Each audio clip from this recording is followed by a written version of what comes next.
Hi everybody. Today we're going to talk about mixing in Pro Tools using only free plugins. That's right, plugins that you can download off the internet that don't cost any money. And there's a bunch of them out there available in the AAX format.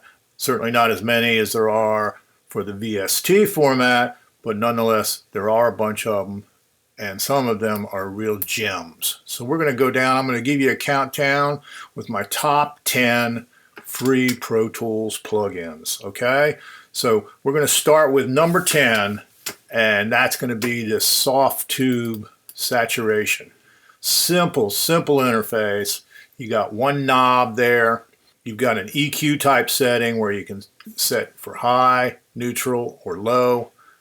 Simple one knob. I'm using it here on my vocals, on my background vocals. So I'm going to put it on the vocal chain here. We're going to solo the vocal chain, and we're going to listen to it with and without. Here it is without the saturation. Remember as a child you learned. And here it is with the saturation. Remember as a child you learned. You notice it got a little louder when I engaged it, but it also added quite a bit of intensity that I really like. And it adds a really nice sense of excitement. So I'm using that in like 3 places here. I've got it on my vocal chain, I've got it on my auxiliary background vocals, and I use it over here on my auxiliary doubler track where I'm getting a doubling effect, and I just want to get a little more excitement going with that too. Okay, so that is the Softube Saturation knob. Number 10. Let's move on to number 9. Now number 9, I picked the L2007 mastering limiter from Massey. This thing is a brick wall limiter, and you see I'm using it over here on my master track. So it's the main out, it's the last plug-in on the main output channel. It's a brick wall limiter, and in my opinion, one of the best on the market. Unfortunately, this free version does not have the ability to save your settings after you close the session. The good news is there's only a few parameters, and you can do what I do, which you see down here. I made a couple of quick notes. I said vibe -3. So that means I want to be over here on the vibrant setting. I want my threshold about -3. And then just on the output, I'll usually put that around 0.1 or so just to make sure it doesn't overload. But this free version does not support any automation or bypass. You notice there's no bypass button here. So what we're going to do is we're just going to set the threshold on 0, starting with the guitar solo. We'll listen to it. In this case, the limiter is not going to be engaging because the threshold is 0.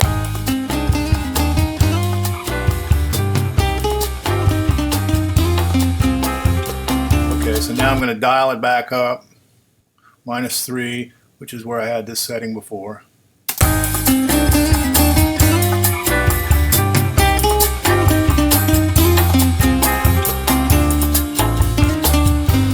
Notice how much gain reduction. I'm just getting about 2 dB, maybe even occasionally 3 dB max on the loudest points of gain reduction. And that's exactly what I want right there. This thing sounds so good that I would have made it number 1 if you could save the settings on it. But since you can't save the settings, I'm giving it number 9. It's still a great plug-in, and everybody needs to download it and try it. Okay, number 8. Number 8 is the Valhalla Freak Echo. This thing is cool. Basically it's an echo effect that allows you to set the frequency that it's echoing, and then gives you some basic mix control, low cut control, high cut control, your basic echo type settings. I'm using this on an auxiliary send, and I'm sending that on bus 15. We see bus 15 is right here on this lead guitar. So let's pick up that lead guitar there. We'll solo that for a second. Okay, so we're going to solo the acoustic lead guitar. Put that in solo. I'm going to bypass the freak echo. This is what it sounds like without the echo.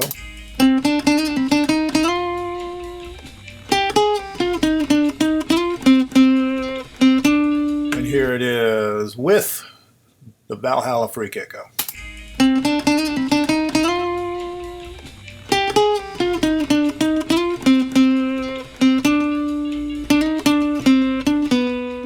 you can really get crazy with that plug-in. I'm using it in a much more subtle, tasteful kind of way. I guess because I'm a subtle, tasteful kind of guy. But you can get crazy with it, believe me. So that's our number 8 plug-in, the Valhalla Freak Echo. Moving up the ladder to number 7, we've got the BX Clean Sweep. Okay, this is basically a high-pass, low-pass filter. Very simple and cool, easy to use interface. You see here I'm using it on all of my aux send. I've got it on my plate reverb, I've got it on my room reverb, I've got it on my background doubler. I've also got it over here on my auxiliary background vocal bus. And show you real quickly the way it works. You got these two knobs. Here's your low pass, your high pass, and here's your low pass. It sets, you see it setting the frequency right here, gives you a readout. Then it also has this joystick type interface where you can just kind of draw it in and do both sides at the same time. Get some really whacked out, funky looking settings. Let me get it kind of back where I was here. I like to set the top end around 10K, the bottom end around 100 Hertz, somewhere in that category. It gives me just a nice roll off so I don't get too much build up in the bottom and don't get too much high end on my reverbs. Okay, that was the BX Clean Sweep at number 7. Moving on to number 6, we got Bark of Dog. What a great name for a plugin, Bark of Dog. I'm using it here on my auxiliary bass track. My aux bass track is actually being fed by, I got 2 inputs for the bass guitar. I got one as a microphone on the amp and one with a bass DI. Both of those are being bussed over here to bus number 7. And I've got several plugins here. We're going to hear, I'm going to solo this, and we're going to hear it with and without. So here it is without the Bark of Dog.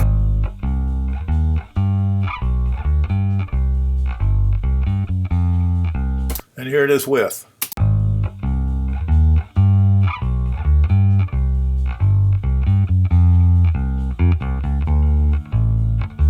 Now, if you're listening on computer speakers, you might have a hard time hearing the difference of that because we're talking about adding some bottom end. You see I've got my frequency set for 80 Hertz and the amplitude amount and mix amount. Very simple interface, but you can kind of just dial in where the beef of that bass needs to be and then bring it up as you want it to. If you're listening on some good monitor speakers, you'll definitely hear the difference in the bottom end there. That was Bark a Dog at number 6. Moving up the line, we're going to number 5, and that is the TDR Slick EQ. Okay, this is a great EQ, and I used it in a bunch of places on my mix here. Right now we're looking at it on the piano track, but I also use it on the lead guitar, the percussion shaker, and the kick drum. The neat thing about this is they give you these different EQ curves, and they've defined them as American, British, German, Soviet. There's 4 of them there, as you can see.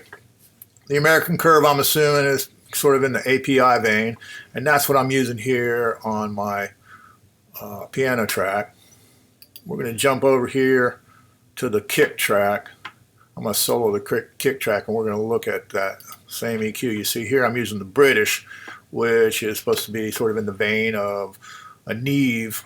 You see it also has this saturation setting here. Right now I got it set on silky, but it does linear, deep, mellow. So you got 4 different settings there in addition to the EQ curve setting. So let's take a second here. We're going to solo the kick drum. I got it in bypass here. We're going to solo the kick drum.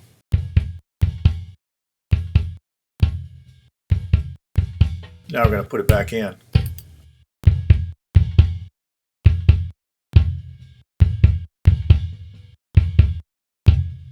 I'm adding a little bit of top and a little bit of bottom there. You see I got the bottom set on 87 Hertz.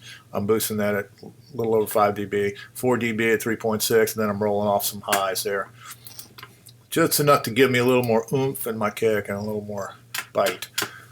But I do like that EQ a lot. I've used, as I said there, I've used it in several places.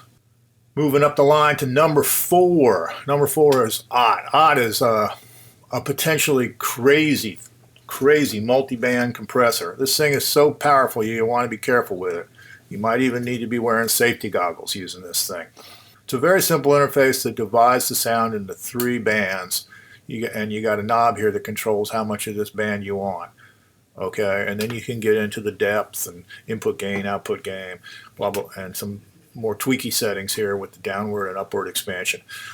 I'm using it here on my bass auxiliary track. You see I've got it here. And let's roll this over so I can get to the bass mic. And I'm going to solo the bass tracks, and we're going to hear that without. That's a nice smooth bass track. Works great as it is. I add this, and it kind of jumps a little bit. You can hear it. Just get louder. It's got a lot more punch to it. I love this thing. I played around with it on some different settings, and you can really get crazy with it. I would suggest spending some time with that plug-in and experimenting. That is the OTT at number 4. OTT. I'm not sure what OTT stands for. I'm sure it has a meaning. At number 3, we got the Flux Bittersweet version 3. What is that? Let's see. Let's find one here. We got one right here on this overheads drum track. Simple 1 knob interface. You see this? This side is bitter. You see that? Bitter. This side is sweet. Essentially, you're going to get, on the bitter side, you're going to get a little more punch. On the sweet side, you're going to get a little softer attack. Then you got a volume, a fast, medium, and slow setting here. If you're using a stereo track, you can focus on the center or focus on the stereo effect. I haven't played around with that too much, but this is the only stereo track I'm using on. I just left it in the center because it sounded good there. On the overhead drum track, I'm going to solo that track. I'm going to put this in bypass mode. We'll hear a little bit in bypass, and then we'll hear it in engaged.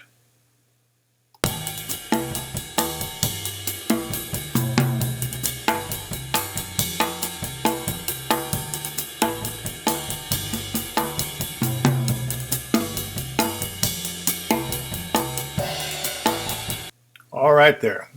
Very subtle difference. You got to listen close, but it's doing a really nice thing, making the impact of the drums just a little more percussive. That's what you want. That's what I want, I should say, in plugins. Is I want that subtlety where I can get that extra 5 or 10% of what I'm trying to get out of my mix. Okay. We're up to number 2. Now, it was a hard choice between number 2 and number 1. I got to tell you, in both cases here, I've used 8 or 9 instances of each of these 2 plugins. It was a tough choice, but I came up with the Blue Cat Triple EQ as my number 2 plugin. This thing is a great EQ, and what I like about it is it's so fast and easy to use. You can just grab this thing right here. You can see right now, it's going to give you a readout at the bottom there. It shows you what your setting is. I've got it set, in this case, for 770 hertz, about plus 3 dB.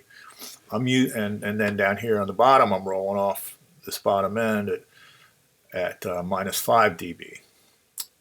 So in this particular case, I've got it set on an auxiliary track where I have a chorus effect. So what I'm effectively doing here is rolling off the bottom end before I get to the chorus and boosting the mid-range a bit, which is what I want on that particular track. But I am using this on the rhythm guitar, the piano, the bongo drum, the chorus auxiliary, the drum bus, the background vocal bus, and the vocal chain. So I've used it in numerous places. As I said, it's very easy to use and it sounds great. Here we are, triple EQ on the rhythm guitar. I'm going to solo that track. We'll listen to that. Let's put it in the center here just so we can hear it easily. So here it is without. Here it is without. And here it is with. Without.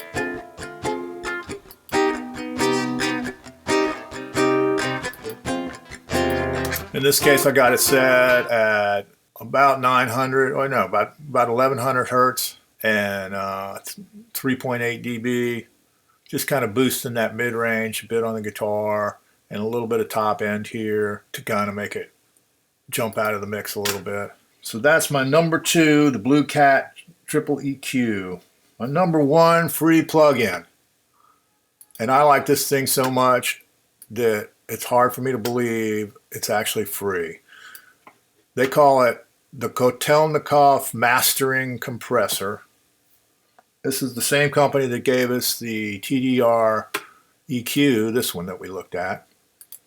Same company. And they call it a mastering compressor, so of course I used it over here on my master track. You can see right here on my master track. But if we look, I've got it here on my piano track. I've got it on my instrumental bus track over here. Slide down the way a little bit, we'll find it in a bunch of other places. I've got it here on my background vocals. I've got it here on my vocal track. Even though it's a mastering compressor, I find it works great on individual tracks. So I'm using it here on my vocal track. I've got it up here on my percussion track with a shaker on it. I'm using it on my overhead, my kick drum, my snare drum. I think I got like 9 instances of this on this single mix. I love this plugin. Let me just tell you. There is a paid version of it that adds a few more features, but I'm happy with it the way it is. Although I'd be inclined to give my money to this company just for giving me this free plugin. It works so great. All right, so let's hear this compressor. I'm going to solo the piano track here. I got a stereo pair. We're going to solo those. They're being bused to this group where I have the compressor. We're going to hear it first without, and then I'll put it in.